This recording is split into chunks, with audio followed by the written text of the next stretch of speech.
भक्तमाल में एक ग्रंथ आता है, कथा आती है, सरकार एक बार नौकर भी बन गए। एक सज्जन थे, भगवान की भक्ति करते थे, नाम था इनका दयालु। दयालु कहते थे सब, ये बड़े सब पर दयालु रहते थे। ऐसे दयालु नहीं देखे होंगे आपने, भोजन कर रहे हैं, भोजन आगे रोटी 4 ही बची है, 5वीं नहीं है, और कोई भोजन करने आ गया तो वो 4 ही उसको खिला दिया, अपन मस्ती में घूम रहे हैं। ऐसे दयालु थे। ऐसा दयालु कौन होगा? बोले अगर हम आप हो तो कहें भैया आप 4 ही बची हैं, हमें भी भर लेने तो पेट थोड़ी। लेकिन धन्य है दयालु जी, वास्तव में दयालु थे। एक दिन वर्णन आता है, इनके कारोबार बहुत चलता था। अब इनका काम, इन्हें चिंता होगी कि कोई एक नौकर मिल जाता बढ़िया तो आनंद आ जाता। पर वैष्णव थे ये, अब ये खोज में रहते थे, नौकर भी वैष्णव मिल जाए तो क्या कहना। अब बताओ आप लोग, कितनी क्लिष्ट बात है, नौकर और वैष्णव मिल जाए, कितनी क्लिष्ट बात है। लेकिन कहते हैं ना, जब ठाकुर जी कृपा करते हैं तो सब अनुकूल होता है, वो वैसे ही जोड़ देते हैं, और जब नहीं जोड़ता है वो तो स्वयं बन जाते हैं।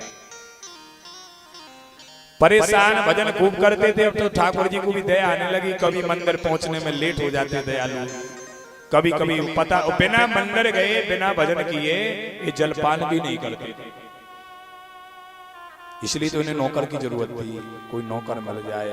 और ठाकुर जी को भी दया आ गई, हमारे दयालु जी लेट हो जाते हैं, बहुत लेट भोजन करते हैं, भूख में तप जाते हैं बेचारे, क्या करें। बोले क्या ना, क्यों ना इनके घर कुछ दिन हम ही काम कर दें।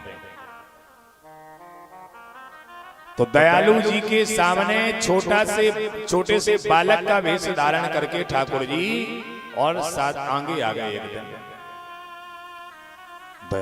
दयालु जी ने देखा ये बालक बड़ा दीनहीन दिख रहा है, ऐसे लग रहा है इसको कुछ जरूरत है, फटे कपड़े पहना हुआ है, देखने में दरिद्र सा लग रहा है, गरीब सा लग रहा है। पूछ लिया तुम्हारा क्या नाम है? तो उस बालक ने कहा महाराज मेरा नाम है अंतर्यामी। वाह क्या प्यारा नाम है, अंतर्यामी। माता पिता का क्या नाम है? बोले पता नहीं। घर कहाँ है? बोले पता नहीं। अरे कोई बात हुई, माता पिता का पता नहीं, घर का पता नहीं। देखो भाई आपका तो नाम बढ़िया है अंतर्यामी, लेकिन हमें ये बात नहीं जमी तुम्हारी कि तुम कह रहे हो माता पिता का पता नहीं, घर का पता नहीं, ये क्या चक्कर है? बोले बस ऐसे ही घूम रहे हैं, बचपन में ही माता पिता चल बसे, हम तो अपनी मस्ती में घूम रहे हैं। तो दयालु जी ने मन में दिमाग लगाया, बोले ये काम का दिख रहा है, क्यों ना इसको ही नौकर बना लिया जाए। बोले भैया सुनो, काम करोगे? तो अंतर्यामी बोला क्यों नहीं करेंगे, अगर काम मिल जाए। तो पूछा दाम क्या लोगे, दक्षिणा क्या लोगे? तो अंतर्यामी बोले बस 2 वक्त का भोजन मिल जाए और दक्षिणा कुछ नहीं चाहिए। अब तो दयालु बड़े चतुर भी थे, भक्त चतुर भी होता है, बिना चतुराई के कैसे इस कलयुग में पार पाएगा। तो अंतर्यामी बोले 2 वक्त का भोजन चाहिए, कुछ नहीं लूंगा। तो दयालु बोले ये बढ़िया मिल गया नौकर, कुछ लेगा भी नहीं, केवल 2 वक्त के भोजन में ही मिल गया। तो अंतर्यामी बोले सुनो ज्यादा भी खुश मत हो, एक शर्त है हमारी। क्या? बोले हम भोजन बहुत करते हैं, वो हमारे भोजन के बारे में तनक भी किसी के अंदर अश्रद्धा पैदा हुई, मैं तुम्हारा काम छोड़ के चला जाऊंगा। दयालु जी बोले भोजन ही तो कराना है, क्या दिक्कत है, चलिए चलिए। अब अंतर्यामी काम करने लगे। ध्यान से सुनना, भाव कितना, स्वयं ठाकुर जी नाम ही अंतर्यामी है, दास बन के आ गए, नौकर बन के आ गए, काम करने लगे। और काम करते करते इनकी पत्नी रोटी बनाती हुई माताओं की, आज बाहर निकली दयालु की पत्नी तो पड़ोसन बोली अरे भैया आप क्या कहना, आपके तो जलवे हैं, आजकल हमने सुना नौकर भी रख रखे हैं। और दयालु जी ने कह रखा था कि भैया इसके भोजन की कहीं मत सुनाना, इसकी शर्त है भोजन की कहीं सुनाओगी तो ये चला जाएगा, भोजन में अश्रद्धा दिखाओगी। अब माता जी सबके हाँ नौकर रख लिया है, ठीक है ठीक है ठीक। अरे वैसे क्यों कह रही हो, कोई दिक्कत है क्या? अब पूछने वाली भी आजकल ऐसी है, सब अंदर की गुड़ी निकाल लेती है, तुम्हारे अंदर क्या है, कच्चू कमी नहीं छोड़ती। बोले दिक्कत है क्या कोई? आप वैसे मलिनता क्यों छाई हुई है, क्या बात है?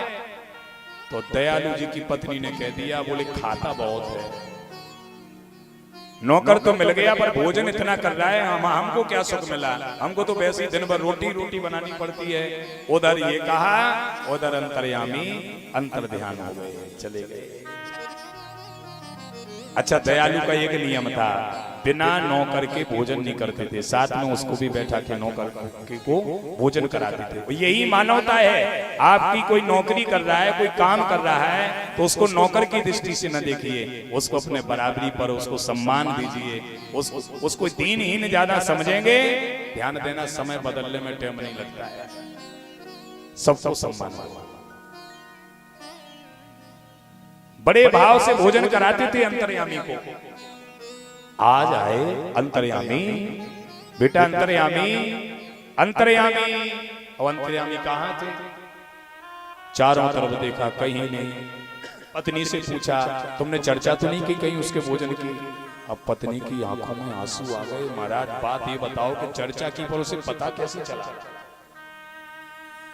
अब हाल चर्चा की पड़ोसन के घर में, वहां उसके घर में कोई बच्चे हैं नहीं जो दौड़ के कह देवे अंतर्यामी से, और कोई था नहीं। अब दयालु सोचने लगे, नाम अंतर्यामी था कि था ही अंतर्यामी?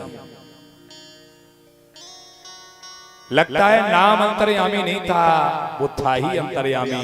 और यूं कह कह के दयालु जी रोने लगे और सिर पटकने लगे। बोले, अंतर्यामी आप चले गए, पर मेरी भी प्रतिज्ञा है, अब जब तक आप नहीं आओगे तब तक मैं भी भोजन जलपान नहीं करूंगा। तो अंतर्यामी फिर प्रकट हो गए, अपने हाथ से दयालु जी को भोजन कराया। तो ये प्रसंग मैंने इसलिए सुनाया कि भगवान से संबंध बनाइए। भगवान तो हर कुछ बनने को तैयार है।